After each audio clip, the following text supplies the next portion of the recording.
Welcome back to the channel, my friend, and oh my god, this is a big day because we're gonna talk about Bitcoin, everything you should know about Bitcoin. I've spent hours and hours and hours reading articles, watching videos and videos. The goal was to make this condensed video of everything you need to know about the cryptocurrency. Should you be investing in it, and what are its characteristics? So, Bitcoin has been on everyone's mind over the last year simply because its price has been multiplied by 10 over just 1 year and is actually becoming mainstream and considered as an asset class of its own. But first, let's talk about today's agenda. So, first we will do a little recap of what is a cryptocurrency and what is a Bitcoin. Then we will get to all of the advantages and disadvantages of the cryptocurrency.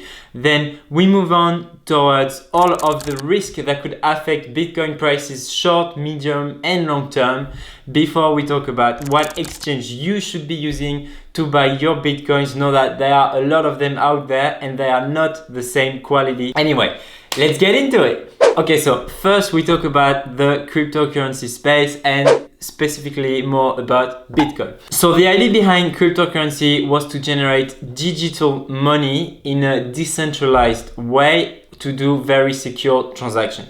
What does this all mean? It means that a cryptocurrency is a peer-to-peer asset. It's between two persons without a third party. That is, you don't have the bank as the intermediate player between that transaction of the two persons. Cryptocurrencies have no physical medium such as your coin or your banknotes, and they are not regulated by a central body or pegged to the US dollar or gold, for example. You need to know that there are out there 1,200 cryptocurrencies or altcoins, and the most famous of them at the moment is probably Dogecoin, which has seen its price multiplied by 150 times over the last 4 months.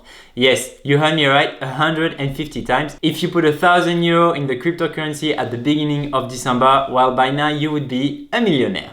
So what is the story behind this? Well, since Elon Musk tweeted about Dogecoin, it has become a cult on internet. Well, Elon Musk is followed by 50 million people on Twitter, so it's just becoming crazier and crazier.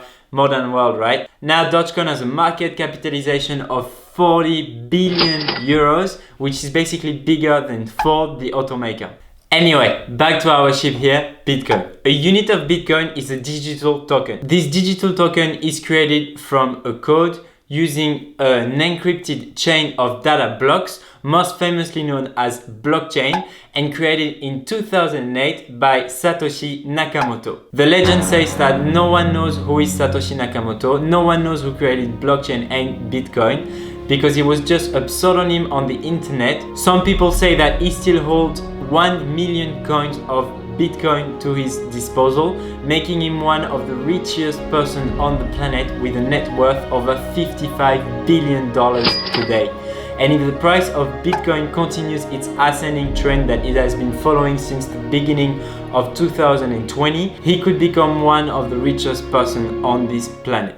Alright, so now back to Bitcoin. Something that you need to know about Bitcoin is that its supply is very limited. The amount of coins that we can mine or that can be out there for exchange is 21 million coins. Nowadays, we have today floating in the market 18.5 million coins that are moving around from peer to peer, meaning that we can only mine another 2.5 million coins before the supply runs out. Yes, you heard me right. Some companies get paid to create those encrypted chain of data blocks into the internet and then get rewarded by Bitcoin and resell them on the market. Another point is that the amount of Bitcoin that we can mine is halved every 4 years, meaning that you and I won't be there to see the last Bitcoin being mined around 2140. Yeah, it will be in a very long time. So the main thing to remember here is that the supply of Bitcoin is limited while the demand is highly growing with the population growth and the digitalization of most of the younger generation. This is a very important point that explains partially why a Bitcoin today is worth $55,000 a coin, while a Dogecoin is only worth 40 cents, because its supply is basically unlimited and we can create as much as we want. Alright, so that was a really brief review of cryptocurrency and Bitcoin. Obviously, there are so much more to know. It's something that I find very interesting. So if you want to know more, of course, check it out by yourself. But now we move on to all of the advantages and disadvantages that you have to know about Bitcoin before you start investing into a cryptocurrency. Alright, so the first advantage for me and the most important one is that Bitcoin has passed the test of time. Yes, it was created in 2008, 2009, and it's been around for more than than 10, 11 years. It's been the best performing asset class over the last decade, and it is becoming more and more mainstream. Some very renowned advantages include the transaction speed to exchange Bitcoin and the claim security of blockchain. Blockchain is also considered as a storage of value. Bitcoin cannot be printed out of thin air. It cannot be created like this, and the supply is limited to 21 million coins. In other words, no one can really influence its value, and the only thing that influences the price of Bitcoin is just supply and demand, which is completely different from the dollar or euro, for example. Something that is really important and to keep in mind as well is that Bitcoin is completely decorrelated from today's financial system. In other words, if our financial system goes into a complete meltdown, which could happen in the next, 100 years, well, you would still have Bitcoin in your portfolio to stay afloat because it cannot be regulated by banks, financial institutions, or governments. Another important point is that the young generation is highly attracted towards the cryptocurrency space. Ask around you, anyone that is under 25, what is a Bitcoin and what is cryptocurrency? I'm pretty sure everyone will be able to answer. And if you ask them on the other side, what is the gold standard, for example, well, I'm pretty sure most of my friends would be struggling to explain what was or is the gold standard. And our last point is that it's becoming an asset class of its own, and it has more and more interest from Wall Street and companies. A lot of funds on Wall Street have started to include Bitcoin in their portfolios, which explains partially why the price of Bitcoin has been multiplied by 10 over the last year. And a lot of companies have started to exchange part of their cash in Bitcoin. A company such as Tesla changed $1.5 billion into Bitcoin. Tesla today has basically made more money just using Bitcoin than with all of their automotive sales over the last 10 years. Modern world, right? Alright, so said like this, of course everyone wants to buy Bitcoin, but there are some disadvantages that you need to know before you start investing into the most famous cryptocurrency. As some of you might know, Bitcoin is a very volatile asset class, although it has gotten better over the last few weeks or the last few months. But it's still a very volatile and can have some days where it's like minus 10, 11 or 12% or plus 20% in a single day. Then the ease of use of Bitcoin as a currency itself is still very low around the world. When you go to the bakery in the morning, can you pay with 0.0001% of a Bitcoin your loaf of bread? Well, not yet. I don't personally think that it will get accepted as a currency itself, but more as a storage of value because of the depreciation that we're seeing into all of the paper money, that is the dollar or the euro, for example. And the last point here, and it's something that personally holds me back a little, is that Bitcoin is very energy intensive. That is, to mine Bitcoin and to do the transaction process, we need a lot of energy. If you look at 2018 data, just all of the mining and the transaction of Bitcoin were equivalent to 70 terawatt of energy consumed over the whole year. That is 0.32% of the whole energy consumption of our planet and is equivalent to the energy consumption of Chile. Against this point, I have three answers. The first one is that more than 70% of Bitcoin mining is done using renewable energy. Yes, it's not perfect and it's still very energy intensive, but hey, it's better than using coal to mine Bitcoin. The second point is that Bitcoin only holds value if it's that energy intensive. If you think about gold, for example, why do you think gold has multiplied its value by 50x over the last 50 years? Is it because it's a very shiny and yellow metal? No, it's not. It's because extracting gold, the process of obtaining gold, is very, very hard and capital intensive. And it's exactly the same thing with Bitcoin. If it was really easy to mine it, well, everyone would be doing it and then it would basically be worth nothing. So it needs to be very energy intensive to be able to have a high value in our society. Lastly, yes, Bitcoin is very energy intensive today, but it's getting pointed out just because it's very easy to compute how much energy intensive it is to mine and to do the transaction of Bitcoin. If we were to do the same thing with our financial system today and the energy consumption of institutions such as JP Morgan or Bank of America, I'm pretty sure it would be worse, but it's not something that we are able to do yet. Alright, so now let's get into our third point. What could affect Bitcoin prices short, medium and long term? The first and most important one is regulation. Central banks and institutions and governments around the world are getting scared that Bitcoin will replace their own currency and could put in place basically very high regulations. We've seen it with the case of Turkey a few weeks ago, which has just banned the use of cryptocurrency in its country.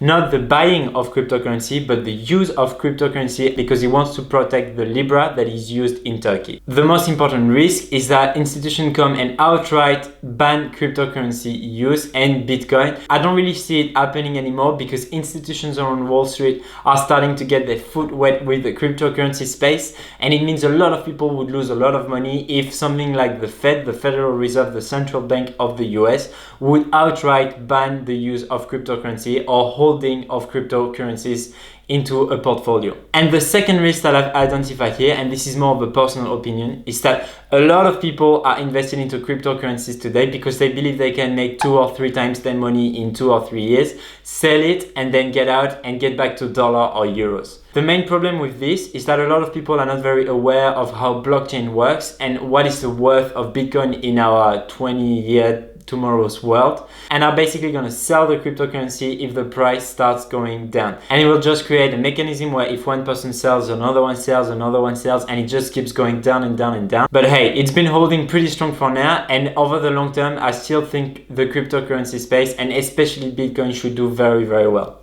Okay, so let's do a little recap here. Yes, there are a lot of advantages towards Bitcoin, and it's becoming more and more mainstream, and this could only be the beginning of Bitcoin adoption around the world. If you're thinking about investing into Bitcoin, you need to be aware that there is a lot of volatility, so you need to just buy and hold and not even look at what is the price tomorrow. Personally, I make sure that Bitcoin is not more than 5% of my holdings, just because it's a very speculative asset class for now, and it kind of make sure my portfolio is still afloat in case of a financial meltdown that could very well happen in the next 50 or 100 year time. You also need to know that analysts on Wall Street have very disparate views. Some people from JP Morgan, for example, say that the cryptocurrency could well reach $146,000 very soon. Some others say that it has no value at all and is basically worth zero.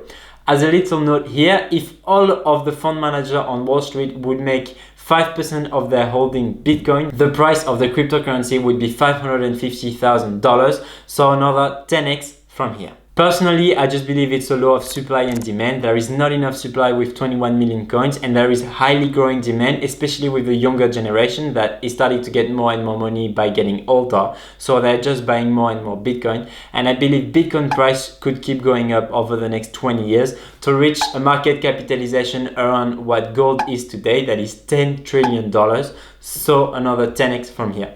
Obviously, this is a very long-term price target, and there will be a lot of volatility, so you need to be aware that it could well crash tomorrow by 30%. I could be absolutely wrong. Now, let's get into the last part of the video. How do you actually buy Bitcoin?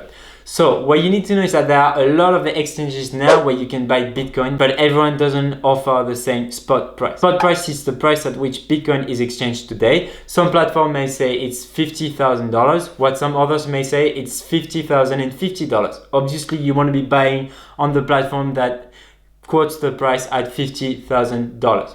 The best platform to do so if you live in the US is going to be Cash App, and if you're not in the US, if you're somewhere like in Europe, for example, you will want to be using Binance.com. It's the biggest exchange on the planet, and this is where you will get the best spot price. You will find the link in the description for Binance.com if you're interested into buying into the cryptocurrency and the asset. Anyway, I hope you learned anything in this video and that makes you consider maybe investing into the most famous of all of the cryptocurrencies. Smash the like button for every Bitcoin that you're considering investing in.